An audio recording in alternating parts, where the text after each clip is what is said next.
जैसे ही पंडित जी उस ज़मीन का मुआयना करने जाते हैं जहाँ पे एक सेठ जी घर बनवाने वाले थे, और वो पैर रखते ही पहला कदम फटाक से अपने पीछे कर लेते हैं और वो कहते हैं कि ये ज़मीन शुभ नहीं है। सेठ जी कहते हैं आप फिर से चेक कीजिए पंडित जी।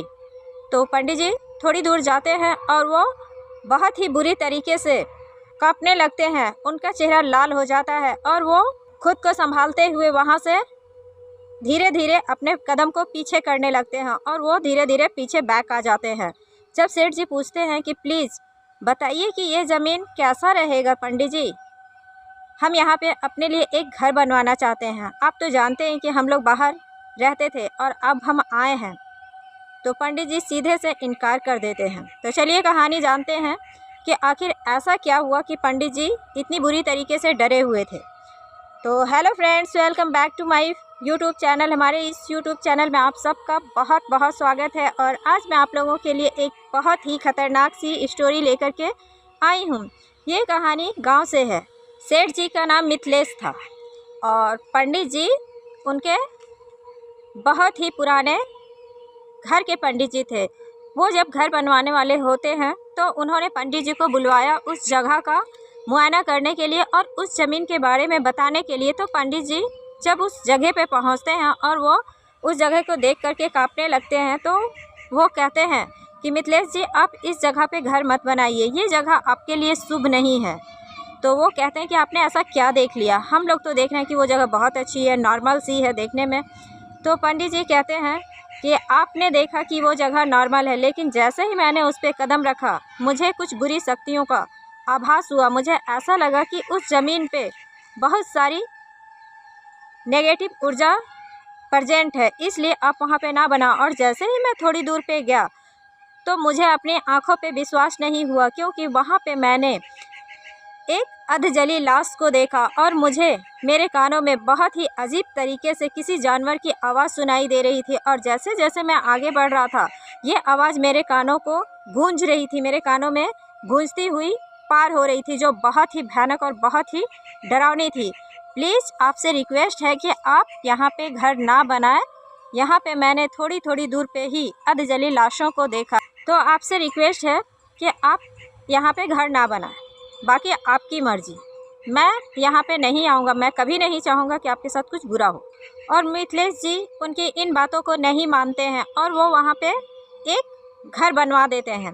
जब वो घर बनवाने के लिए वहाँ पे खुदाई करवा रहे थे तो अचानक से एक मज़दूर को हार्ट अटैक आ जाता है और उस मज़दूर की वहीं पे मौत हो जाती है। मिथिलेश जी की वाइफ कहती है कि ये शुभ संकेत नहीं है, आप ये काम रुकवा दीजिए। लेकिन वो कहते कि नहीं, उसे हार्ट अटैक आया है, ऐसा कुछ भी नहीं हुआ है। और वो घर बन करके तैयार हो जाता है। मिथिलेश जी वहाँ पे शिफ्ट हो जाते हैं। जब वो पूजा करवा रहे होते हैं उस घर में, तो उस पूजा के दौरान भी उन्हें हमेशा से ऐसा लग रहा था कि उसके घर में कोई दौड़ रहा है, कोई कूद रहा है, कोई ज़ोर ज़ोर से दरवाज़ों को पटक रहा है। लेकिन वो इन सब बातों को इग्नोर कर देते हैं। वो कहते हैं कि नहीं, मैं इन सब बातों को नहीं मानता हूँ, ये सब आम बात है, इसमें ऐसा कुछ भी नहीं है जो मुझे ये फील कराए कि यहाँ पे कुछ है। और उनकी पत्नी के ना करते हुए भी वो लोग उस घर में शिफ्ट हो जाते हैं।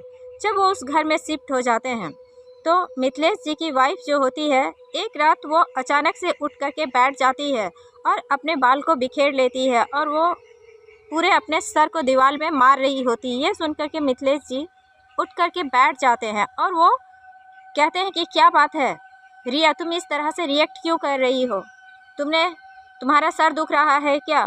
तो रिया कहती है कि नहीं, मेरा सर नहीं दुख रहा है, बस ऐसा ही मुझे मन हो रहा है। ये सुन करके वो कहते हैं कि दिमाग ख़राब है क्या, सर कोई दीवार में मारता है मन होने से? तुम्हें कोई प्रॉब्लम है तो मुझसे शेयर करो। रिया कहती है ऐसा कुछ भी नहीं है और वो सो जाती है। जैसे ही मिथिलेश जी की आंखें खुलती है वो देखते हैं कि रिया कमरे में नहीं है। जैसे ही मिथिलेश जी उसे देखने के लिए बाहर निकलते हैं तो वो ये देख करके चौंक जाते हैं कि रात के करीब 2 बज रहे हैं और रिया क्या कर रही है? रिया झूला झूल रही है और वो इतने ज़ोर ज़ोर से झूला झूल रही थी, जो कभी झूले पे बैठती नहीं थी डर से कि मैं गिर जाऊंगी। वो बहुत तेज़ी से उस झूले पे झूल रही थी, ऐसा लग रहा था कि वो बहुत दूर तक स्विंग कर रहा था वो झूला। ये देख करके मिथिलेश जी थोड़ा वियर्ड सा फील करते हैं और वो कहते हैं कि रिया घर चलो। ये क्या बदतमीजी है। रिया इग्नोर कर देती है। वो फिर से उनका हाथ पकड़ते हैं और उसे अंदर लाने लगते हैं। जब रिया अंदर आ रही थी तो उसने बहुत ज़ोर से मिथिलेश जी को धक्का दे दिया और मिथिलेश जी जो बहुत ही हट्ठे कट्ठे इंसान थे वो दूर जा कर के गिर जाते हैं। रिया अपने कमरे में चली जाती है और वो बैठ जाती है। तो उनकी एक बेटी थी, वो आती है दौड़ती हुई कि पापा क्या बात है, ये शोर शराबा कैसा। और वो अपने पापा को उठाती है। वो कहते हैं कि तुम्हारी माँ बदल चुकी है, तुम्हारी माँ का बिहेवियर बहुत ज़्यादा चेंज हो चुका है, ये मुझसे प्यार नहीं करती है। एक तो इसने मुझे धक्का दिया और देखो जा कर के आराम से सो रही है। रिया उठाती है, कहती पापा कुछ और ही बात होगा, आप उनसे बात कर लो। और जब वो अंदर जाते हैं तो अंदर जाते ही अंदर का नज़ारा देख करके वो बहुत ज़्यादा डर जाते हैं, क्योंकि रिया एसी पर चढ़ के बैठी हुई थी। ये देख करके वो बहुत बुरी तरीके से घबरा जाते हैं। कहते हैं ये क्या नादानी है, तुम ये क्या कर रही हो। वो सारे कापूस को निकाल के इधर उधर फेंक रही थी और अपने बाल को बुरी तरीके से वो नोच रही थी। ये देख करके वो बहुत ज़्यादा चौंक जाते हैं, बहुत ज़्यादा वियर्ड सा फील करने लगते हैं और अपनी बेटी को तुरंत आवाज़ देते हैं, पूजा इधर आओ, देखो तुम्हारी माँ क्या कर रही है, ये अपने होश व हवास में नहीं है। और उन्होंने देखा कि उसने अपने सर के बाल को एक एक करके फेंकती जा रही है नोच नोच करके, और उसके सर से खून निकल रहा था। ये देख करके मिथिलेश जी बहुत ज़्यादा चौंक जाते हैं। वो कहते हैं कि मामला कुछ गड़बड़ है। पूजा कहती है माँ नीचे आ जाओ, लेकिन उसकी माँ नीचे नहीं आ रही थी। और जब उन्होंने ज़ोर से गुस्सा होकर के कहा रिया ये तुम क्या कर रही हो, तो रिया बहुत ही बुरी तरीके से एक जानवर की तरह उछल करके वो बेड पे कूद जाती है और कूदते ही वो बहुत बुरी तरीके से मिथिलेश जी पे आक्रमण कर देती है। वो उनके कंधे पे अपने दांत गड़ा देती है और वो इतना ज़ोरदार था उनके दांतों का पकड़ कि पूजा जो है वो हटाते हटाते उसे हटा नहीं पा रही थी अपनी माँ को। और मिथिलेश जी भी बहुत बुरी तरीके से उसे धक्का देते हैं, लेकिन एक हट्ठा कट्ठा इंसान भी रिया के सामने हार मान जाता है। वो बहुत ज़्यादा हेल्दी नहीं थी, वो एक पतली दुबली औरत थी, लेकिन वो उन्हें हटा नहीं पाते हैं और वो पूरा अपने दांत को यहाँ पे उनके गड़ा देती है। वो बहुत ज़्यादा गुस्सा हो गए थे और उन्होंने गुस्से में उसे एक चांटा मार दिया और चांटा मारते ही वो बेहोश हो जाती है रिया।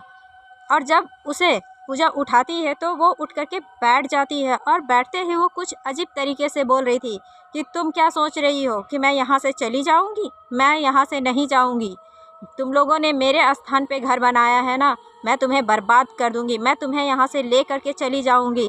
मिथिलेश जी ये सुनते ही बहुत ज़्यादा डर जाते हैं और वो कहते हैं कि आखिर तुम क्या रही हो, तुम कहना क्या चाहती हो रिया।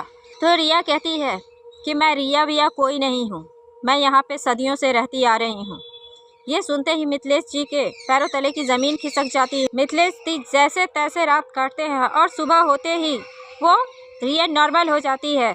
नॉर्मल होते ही वो सबको खाना बना करके देती है और खुद भी खाती है, लेकिन उसमें एक चेंजिंग सा आ गया था। मिथिलेश जी देखते हैं कि वो नॉर्मल तरीके से खाना नहीं खा रही थी, ऐसा लग रहा था कि कोई जानवर खाना खा रहा है। वो अजीब तरीके से खाना खा रही थी और ये देखते ही मिथिलेश जी उसे कहते हैं कि रिया ढंग से खाना खाओ, ये तुम क्या कर रही हो। कल से मैं तुम्हें देख रहा हूँ कि तुम्हारे बिहेवियर में बहुत ज़्यादा चेंजिंग आ चुका है, तुम्हें कोई प्रॉब्लम है क्या। रिया कुछ नहीं कहती है। मिथिलेश जी उसे समझाने की पूरी कोशिश करते हैं, पर वो नॉर्मल रहती तब तो समझती ना। दोपहर के समय में वो देखते हैं कि रिया जो होती है वो बहुत ही बुरी तरीके से अपने छत के ऊपर बैठी और अपने बाल को पूरा खुला कर चुकी है और अजीब तरीके से इधर से उधर वो जानवरों की तरह कूद रही थी। कभी वो छज्जे पे चली जा रही थी, कभी वो छज्जे से नीचे आ जा रही थी। और मिथिलेश जी इस चीज़ को देख करके अब डरने लगे थे। उन्हें समझ में आने लगा था कि यहाँ कुछ तो गड़बड़ है जो रिया के साथ हो चुका है। रात होते ही मिथिलेश जी ये देख करके इतना ज़्यादा डर जाते हैं कि उनके घर में जो एक बिल्ली, पालतू बिल्ली रखी हुई थी, रिया ने उस बिल्ली को अपने हाथों से पटक पटक करके मार दिया और वो अपने मुंह से बिल्ली के मांस को अपने दांतों से नोच नोच करके खा रही थी। ये देखते ही मिथिलेश जी के पैरों तले की ज़मीन खिसक जाती है और वो कहते हैं कि अब इनफ। वो उसे जा करके एक चांटा मार देते हैं जोरदार, और जैसे ही वो रिया को एक चांटा मारते हैं कि रिया बहुत ही बुरी तरीके से उन पे झपट पड़ती है और ऐसा लग रहा था कि वो उनका खून कर देगी। वो अपने नाखूनों से उन्हें बहुत ही बुरी तरीके से नोचने लगी थी और अपने दांत से उनके हाथ पे जगह जगह पे काटने लगी थी। उनके बदन से खून निकलने लगे थे और ये देख करके रिया रुक नहीं रही थी। वो और भी उन्हें ऐसा पंजा मार रही थी जैसे लग रहा था कि किसी जानवर ने मिथिलेश जी के बदन पे पंजे मारे हों। वो उन्हें इतना घायल कर दी थी कि उनके मुंह से चीख निकलने लगता है और पूजा दौड़ती हुई बाहर आती और पूजा अपने माँ के इस भयानक रूप को देखते ही वो इतना ज़्यादा डर गई थी कि वह वहाँ पे रखा हुआ गंगा जल सीधे से उनके फेस पे डाल दे के वो उन लोगों से कुछ भी नहीं कहती है। वो उन्हें अजीब नज़रों से घूरे जा रही थी। ये देख कर के मिथिलेश जी बहुत घबरा गए थे। वो सुबह होते ही सीधा भागते हैं पंडित जी के पास और उन्हें वो ले करके आते हैं। पंडित जी जैसे ही उसे देखते हैं कि देखते ही साथ कह देते हैं कि खेला हो गया। मिथिलेश जी कहते हैं कि ये आप क्या कह रहे हैं पंडित जी। उन्होंने कहा कि हाँ, यही वो अधजली लाश थी जैसे मैंने देखा था और ये आपके पत्नी के शरीर में प्रवेश कर चुकी है। मैंने आपसे कहा था ना कि यहाँ पे आप घर ना बनाएं, लेकिन आपने यहाँ घर बना करके बहुत बड़ी गलती कर। अभी तो ये स्टार्टिंग है, आपके साथ देखिए आगे आगे क्या होता है। वो उनके पैरों में गिर जाते हैं और वो अपने सारे जख्म को दिखाते हैं। वो देख करके पंडित जी बहुत ज़्यादा शॉक हो जाते हैं। वो कहते हैं कि आप तो बच गए, लेकिन नेक्स्ट बार ये आपको छोड़ेगी नहीं, ये आपके पूरे ख़ानदान को बर्बाद कर देगी। अच्छा होगा कि आप लोग ये घर छोड़ दें। और वो तुरंत मिथिलेश जी को एक ताबीज़ पहनाते हैं और वो वहाँ पे यज्ञ और हवन चालू कर देते हैं।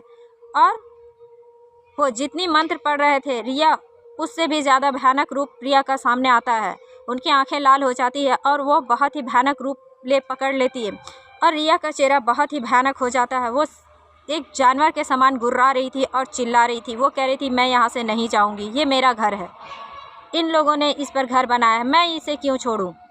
ये सब सुन करके मिथिलेश जी बहुत डरे हुए थे और मिथिलेश जी उन्हें रिया वहाँ से भागने की कोशिश करती है, लेकिन पंडित जी कहते हैं कि इसे पकड़ करके रखो। और मिथिलेश जी और उनके 2-4 और साथी भी थे जो रिया को पकड़े हुए थे, लेकिन रिया में इतनी ताकत कहाँ से आ गई थी कि वो 3-3 लड़कों को झटक करके फेंक दे रही थी।